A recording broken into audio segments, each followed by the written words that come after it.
to share with us the history of Cryptoph. Let us now all welcome on stage Colin Goltra from Yield Guild Games, or YGG. Hey everybody, how are we doing today? Good morning Manila, is it still morning? Welcome to the Philippine Web3 Fest.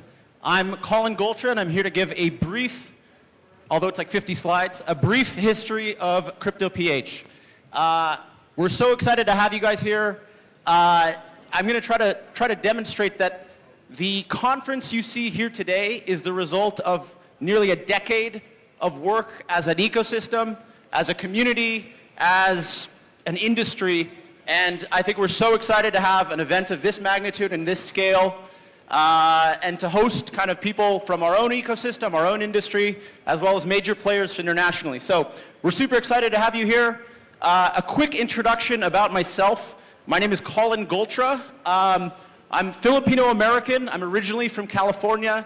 I grew up in the Bay Area, sort of started my career in Silicon Valley. My background is in tech, finance, and economics. And I discovered Bitcoin very early. I discovered Bitcoin in 2013, was part of the early meetup scene there, and kind of was very captivated by Bitcoin as a tool for kind of self-empowerment and societal empowerment, right? I think it's a tool for self-sovereignty, and to me it became kind of a mission. I wanted to get into the Bitcoin space in 2016, and in a weird way, there was this era in California, there was this era in the United States where it was called blockchain, not Bitcoin. It was this era where everyone pretended that instead of cryptocurrencies or some of the revolutionary use cases of this technology, somehow corporates were going to be on this giant slow database and that it was going to be somehow better. And in a weird way, adoption was, I think, very misguided. And so I was trying to work full-time in the crypto space, and kind of in a roundabout way, one of the investors in CoinsPH actually said, you know where there's real traction? The Philippines. And so in 2016, I actually moved to the Philippines to go into crypto full-time. You know, in 2016, as I mentioned, even then, you know, it was kind of, there's early signs of traction, of adoption. And so I joined CoinsPH. I held leadership roles across crypto people and product. Was there for a period of about 3 years. We scaled the business like 3x, over 7 million registered users, and it ended up selling that business in 2019. I was then kind of, I then worked at Binance. I was the original country director, helped to scale kind of Binance in sort of the country and then the region and then throughout Asia Pacific. And then now I'm the chief operating officer at Yield Guild, where we focus on kind of the proliferation of blockchain gaming and play-to-earn, and the play-to-earn movement globally. Enough about me, though. I think I'm here to talk about our ecosystem. There's a bit of a cliche, like on TV shows and stuff, when someone gives a talk where they say, the Webster's dictionary definition of, you know, some word is this, right? Maybe before a wedding speech or something, but I do think it's valuable to define what I mean by Cryptoph, because I think it's an amalgamation of a couple things, right? For starters, I consider crypto to be a macro category, right? In the same way maybe AI is or VR is. It's not just cryptocurrency, it's not just the blockchain, it's not just Web3. It also harkens back to something more perennial in the tech ecosystem. And actually, Assistant Secretary just kind of referenced it in a great way as well. It harkens back to an original ethos of cybersecurity and cryptography, right? There is an original cypherpunk. I think I'm getting some smoke here. I think the dance routine starts a little later. But yeah, it harkens back to a movement started by the cypherpunks that has to do with, again, tools of self-empowerment and societal self-empowerment, right? The PH part, as you might imagine, stands for the Philippines. In the context here, though, the Philippines is many things, right? The Philippines is, of course, a nation state, a country. It's also a people. It's a geographic region. It's an archipelago, which is kind of in itself, you know, that's a network of islands, right? It's also a diaspora. It's not just the people living in the Philippines. The Filipino experience is something that is already global. It is a network of people living internationally. across many countries, across all the continents, right? So yeah, the Filipino experience is kind of already very much one of living in a network, right? And so the combination of these two things to create kind of the Crypto.ph movement, I'm going to try to make the case here that the Philippines, because it's already kind of a networked people, we're going to be very well suited to the crypto future globally. And I think globally, the crypto ecosystem is going to benefit tremendously from the adoption that you see in the Philippines. A quick timeline of Crypto.ph. This is, by the way, going to be non-exhaustive. This is kind of a large decentralized movement, but kind of my own experience in the Philippine crypto ecosystem. It actually goes back to 1999. Anyone have a guess what happened in 1999? The Bitcoin white paper was 2008. The network launched in 2009. In 1999, there was a book called Cryptonomicon. This is a science fiction book written by very fabled science fiction author Neil Stephenson, detailing a cryptocurrency startup in the Philippines. Back in 1999, when this was still the stuff of science fiction, the most brilliant authors of the space identified the Philippines and its unique characteristics as the future epicenter of adoption, right? So Wired had basically a review of Cryptonomicon, calling it the first true cypherpunk novel. Similarly, Peter Thiel in his 0 to 1 very famously wrote that Cryptonomicon was required reading, right? These were the technology groups and kind of, technical thinkers that were actively thinking about what the future of payments and remittances and kind of the digital frontier would look like. And Cryptonomicon was a huge part of their influence. Cryptonomicon was both influenced by the cypherpunk movement and then kind of influenced the technologists that would come. And so I have no doubt that kind of, as Satoshi was building Bitcoin, I have no doubt that Satoshi has read Cryptonomicon, because it's practically right from the pages of Cryptonomicon. To the actual kind of things that happened, and it wasn't just, kind of beyond the fiction. The early days of the Bitcoin ecosystem were, Filipinos living in kind of the major metros. It was, international expats with tech and finance backgrounds. It was people online. And, I think when Filipinos are online, where do they congregate? They had a Facebook group. So there were many Facebook groups and subreddits about, for people that kind of were passionate about cryptocurrencies, actually not cryptocurrencies, it was only Bitcoin back then. And so the main place to source Bitcoin before the startups came was local Bitcoins. And so in those early days, it was kind of direct peer-to-peer trading. It was people meeting up IRL and kind of transacting. And it was sort of like, and actually very famously, the first implementation of Coins.ph, which would go on to be obviously one of the large players in the industry, the initial version of Coins.ph was literally just a link to Renar's local Bitcoins page, right? The early local Bitcoins people were Jay, who would go on to do 8 Ventures. It was Renar, who would go on to do Coins.ph. It was people that were kind of very plugged into that online ecosystem. Other stuff that was popular at that time, Bitcoin ATMs, right? It was people thinking kind of how to access it like a currency, and Bitcoin adoption generally at cafes, bars, and restaurants. Pictured here, this is kind of a promo for a Coins.ph Bitcoin meetup in Salcedo Village in the market. This is kind of some of the early members of the space. This is Miguel Caneta, who's kind of an early Bitcoin evangelist.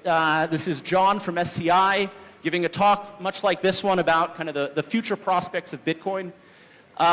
Here's kind of an example of the Bitcoin adoption in those early days. It was people kind of pounding the pavement and trying to get Bitcoin adoption via wallets in physical places.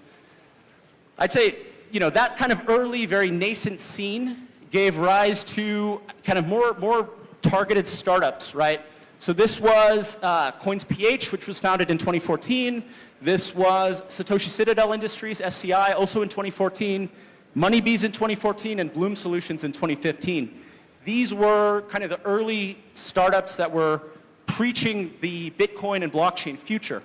Some of the key narratives in that time was the prospect of using Bitcoin as a remittance technology, right? This is one of the major remittance markets globally, and kind of even beckoning back to the Cryptonomicon reference earlier, this is kind of this long white whale of the ecosystem is to do cryptocurrency-based remittances. They also preached the blockchain as a major public financial infrastructure, which would go on to really be the basis of much of the regulation that would come, DeFi, Web3, and kind of the NFT space generally. Major challenges in that era.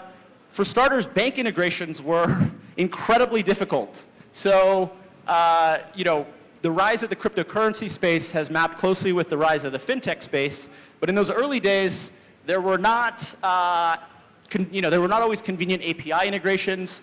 It was, there's a very famous quote by one of these founders called kind of the backpacks of cash era, right? It was people kind of creating a front end for a lot of these bank payments, but then settling them on the back end in fairly manual ways, right? Another major challenge is, I think some of these companies, it was very hard to get attention internationally from kind of venture funds, right? So, it was hard to kind of tell the Philippine story internationally. Regulation was not a challenge, but it was certainly at this point something that was a little more uncertain. And then, this was actually also a time, people usually think of crypto winter in the modern sense, but this was actually also one of the first really long crypto winters from 2014 to 2016. So this is very much a build in the winter phase of the ecosystem. This is an early meetup. This is actually the first time I met Rafa Padilla, who's asking a question there. But this is Ron Hose, I think John Bailon, and a few others kind of speaking to a crowd. This is an early all hands we had at CoinsPH in our office. That office, just as a random aside, was the same office they had when they were 4 people, and when we were 30 or 40 something people, we had this tiny office and it was bursting at the seams. But we were growing quickly, and I think we were growing, dramatically outpacing the space that we had. So that's an early all hands. So that startup era ushered in sort of the next phase, which I call the institutional era. So, I mentioned the regulatory issue early on. These startups, I think, what they did very well is they were very forthright and collaborative with the BSP. And they worked closely with governments and sort of regulators to address kind of the issues or concerns that they might have with consumer protections, KYC and AML. They worked closely with regulators to create the virtual currency exchange license, the VCE, which at the time was one of the first of its kinds. So it was a very progressive piece of regulation in a relatively early phase of the global crypto ecosystem. And so, the BSP was very progressive in its regulation of cryptocurrencies early on. And, generally they created a license that, gave a lot more credibility to those startups as they kind of ascended to, more of a mature phase. Another institution to give a quick shout out to is Union Bank. Union Bank really kind of took the mantle of engaging with blockchain technologies at that time, and still holds it, I would argue. They provided banking services for local fintechs and crypto platforms, as well as kind of they had collaborations with Consensus. They had this interbank rail for regional banks called Eye2Eye. I think generally they had several sort of internal initiatives like the Blockchain Institute to proliferate this, ideas around the crypto and blockchain future within their own organization. So kind of credit to them for being an early adopter. Maybe the last couple pieces here, in this quasi-institutional phase, there were a lot of industry trade associations forming kind of in collaboration with the different startups and banks. There was the Blockchain Association of the Philippines, and then actually also PDEX formed in that time, which also was fairly progressive on the regulatory front and tried to address it very early. Couple pieces here. So this is an article during the formation of the Blockchain Association of the Philippines. This is kind of Consensus's case study for Project Eye2Eye. It was their rural bank interbank rail. And then I'd say in parallel, so you'll see these dates overlap. In parallel, there was kind of an institutional scene with businesses and regulators and sort of financial institutions. But then on the community front, I'd say there was a very robust meetup scene. So the dates here, 2017 to 2020, you'll notice this is kind of, it's not the Bitcoin space anymore, right? It's the blockchain space. It's the crypto space. It's the Ethereum space. It's people doing, certainly ICOs were popular at that time, but also people kind of wanting to become better blockchain devs, people wanting to do kind of other use cases with the technology, right? This was a super exciting time for the ecosystem. And so a lot of kind of, I'd say a lot of coalescing happened at this time. So some of the key players at this time, so Bitpinas, which is kind of our paper of record or blog of record, they really came onto the scene during this kind of community meetup era. Blockchain Space, which would go on to do many other things, but Blockchain Space was literally a space for blockchain meetups at that time. I'll show some pictures in a moment. We had two meetups as well, the Makati Digital Currency meetup as well as the Manila Ethereum meetup, where organizers would have us, talk about crypto tokenomics in a very early stage, right? They'd have us talk about kind of, future smart contracting technologies and these sorts of things. And then the last, one of the other community groups that I'd say was really notable was Block Devs Asia. They had the mission of training people how to do smart contracts and build on the technology, and they would go on to found their own projects as well. Couple notable meetups. So one that I'll show you guys in just a moment was there's a very famous blockchain gaming meetup. There's a couple of them that happened in 2018 and 2019, which kind of become the basis for the future of the space. And then the last one is, at this time we also birthed the hashtag CryptoPH as sort of a reaction to the industry groups and more of a decentralized community way to organize. So this is a very early meetup we did at A-Space. We had reserved the event space, but they kicked us out for another meetup, so we had to do our meetup in the kitchen. This was, I think, the Manila Ethereum meetup in 2017. Here's a couple pictures of blockchain space. This is kind of the original actual space, right? This is when it was like a co-working space and event space. So very cool to see the origins of this kind of basement room to a conference like this. Here's Peter Ng, looking much younger before launching a token, as well as an early meetup from Launch Garage, which was very present in the ICO era. Here's a couple events by the Block Devs team, kind of trying to get development in the Philippines. Some early sort of talks with the Manila Ethereum meetup and the Makati Digital Currency meetup. And just so it's not only a highlight reel, we had plenty of our own fumbles as well. So here's a BitConnect meetup circa 2017, which is a little dishonorable in hindsight. And then EOS, which also didn't quite work out. So let's this not be just a pure highlight reel, right? A couple other things happened. So 2018 and 2019, there were two blockchain gaming meetups, which that was an alpha leak if you were there in these early days, right? So this is Jiho in town, who's about to speak in a moment. This is Jiho in town in 2019, meeting with Gabby, who would be, Jiho's from Axie. Gabby would go on to found Yield Guild, and Peter, who would go on to kind of pivot blockchain space into a guild platform. So this was very early days of this was very formative in the global kind of blockchain gaming industry, right? And then also just as a quick aside or quick shout out, I've been very Manila focused, but CryptoPH is the whole country. And so, in 2019, BCOL was doing meetups as well. Cebu has their own crypto scene, and so, want to give a shout out to them as well. We are now in the Web3 era, and also I'm running out of time, so I'll try to get through this a little bit quickly here. This is kind of why we're here now, right? So we've gone from a Bitcoin ecosystem to a blockchain ecosystem to kind of Web3. It's the future of kind of it's the next wave of the internet with kind of crypto economic primitives, right? There's been some key developments.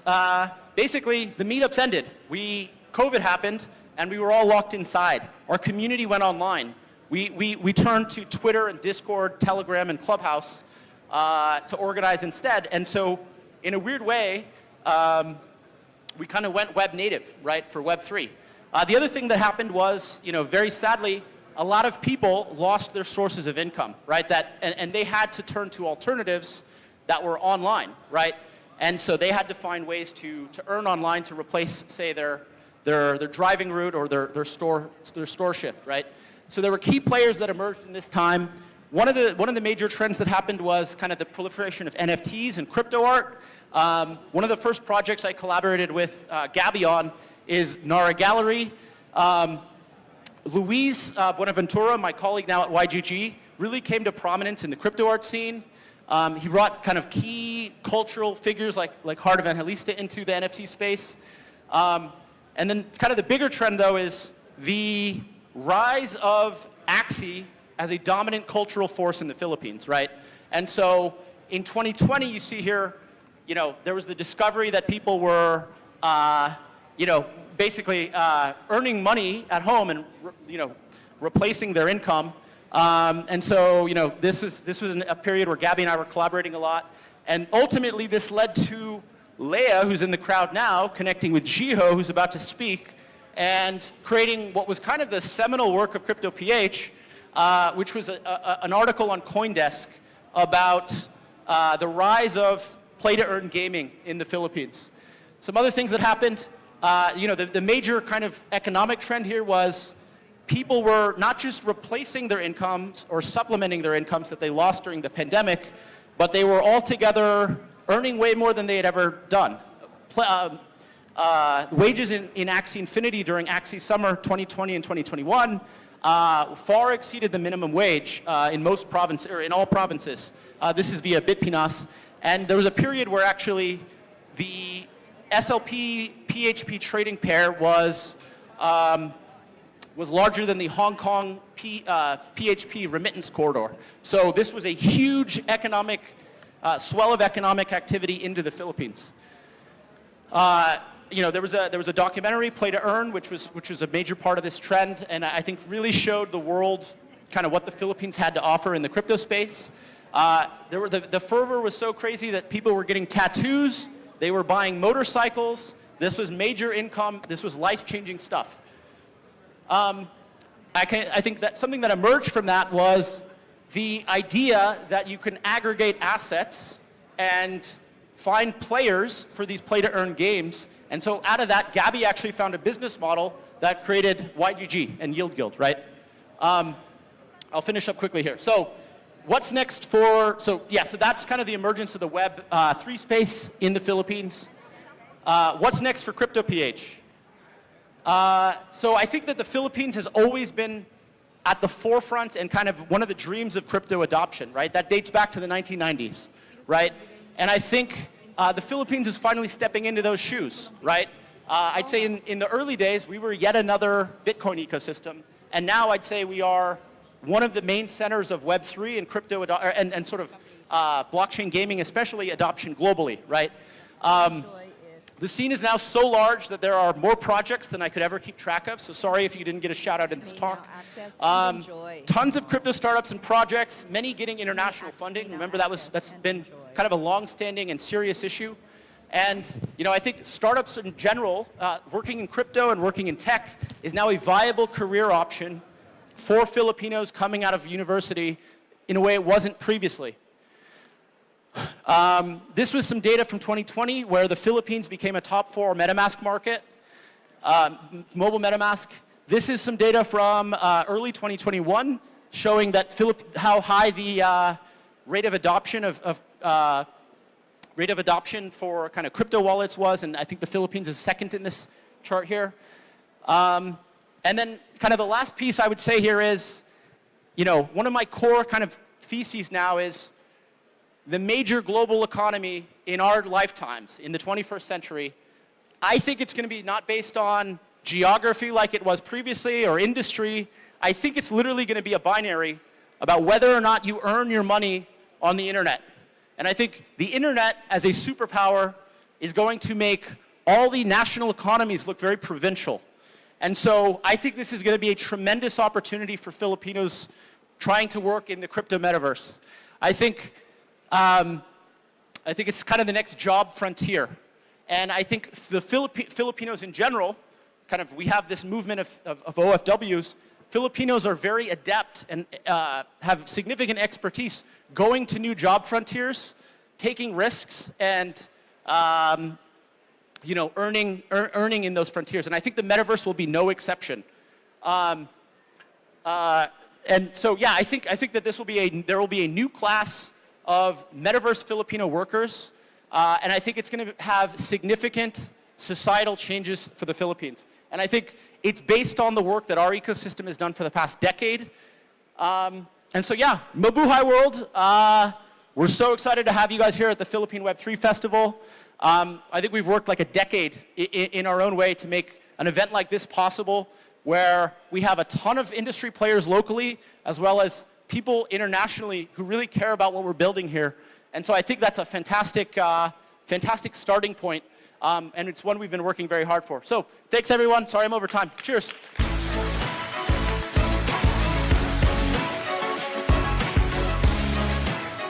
Thank you very much, Colin Goltra, for enlightening us with that story.